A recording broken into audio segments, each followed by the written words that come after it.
Whether you've had formal training in literacy or not, chances are that you already do many activities with your children throughout the day that researchers have shown to be effective in preparing young children to become readers and writers. Watch while early childhood educator Dr. Theresa Bouley shows you what you're doing right and why it works. There's a great deal of research in early childhood focusing on early literacy that has produced 5 predictors or characteristics that are known to predict later reading and writing achievement. So if children have a lot of rich experiences in these 5 areas, they'll learn to read and write with more ease. Those 5 areas are oral language, phonemic awareness, alphabet awareness, concepts about print, and early writing with inventive spelling. It's really important that preschool teachers are aware of these 5 predictors and are thinking about them in their planning as well as throughout the day and looking for spontaneous teachable moments. What's that? That's called an anchor. And they lower it down into the water and it lands on the ground and it keeps the boat to stay in one place. A teachable moment is when a child is really interested in something, it's purposeful to him, and the teacher sees that and takes that opportunity to come in and to help the child to further understand or expose the child to a new aspect of literacy. Think he's gonna? Oral language is a foundation for future reading and writing. You think so? There's a lot of research that shows that there's a correlation between vocabulary and reading comprehension. You make eye contact and you know that it's all about them and they want to share that. They want to make the eye contact and talk about all the things that you're talking about. They just get into it. Wibbly wobbly, winning, elephant sat on. Phonemic awareness is the ability to hear, identify, and manipulate sounds or phonemes in a language. It's an ear-like skill, so if children are using phonemic awareness, they're able to hear and identify how sounds are the same or how they're similar. The elephant sat on me, oh, wibbly wobbly, Watrick, the elephant sat on. Her name ends with an E sound. E sound. Did I know? Can you spell Kayla? I'm waiting. Hey, hey.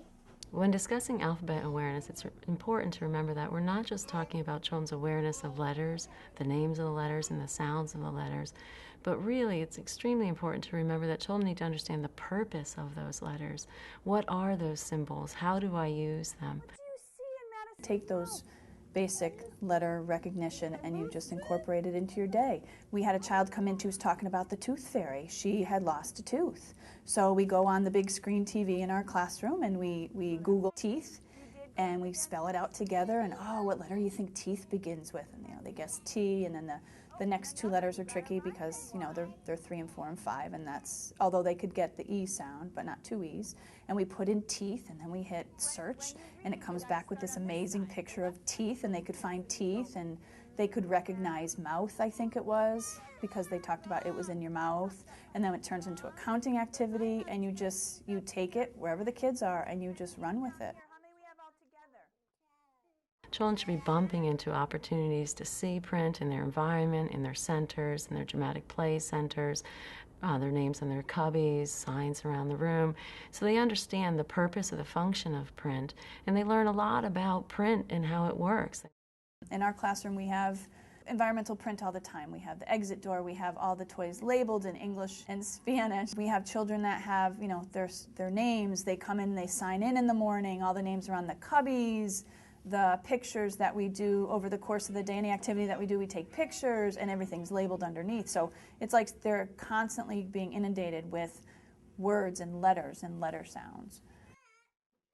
To expand children's print knowledge or concepts about print, teachers need to be really careful or explicit in their read-aloud practice. In the tree, so I heard If they're reading a book to children, be aware of using words like the title is or the author is, or use words to describe what they're doing. Apples and Pumpkins by Anne Rockwell, pictures by Lizzie Rockwell. Or help children to look carefully at the illustrations. Go anywhere. Antonio says there's a car. Color trees. I need you to be able to see the story. Teachers can follow along with their finger with the text to demonstrate that there's something there that they're reading, that text is important. Even though children aren't able to read that yet, they learn that that text tells the story. Antonio, could you point to the father in the picture? There are a lot of ways that teachers can encourage children to get meaningful, purposeful writing experiences. Sign-ins are a wonderful way where children can understand the purpose of writing. When they come to the classroom in the morning, they know that no one will know if they're there if they don't sign in. One of the first things that the children tune into when they're learning how to write is how to write their name. They usually start with the first letter of their name. Then they progress to the first letter in people that are close to them.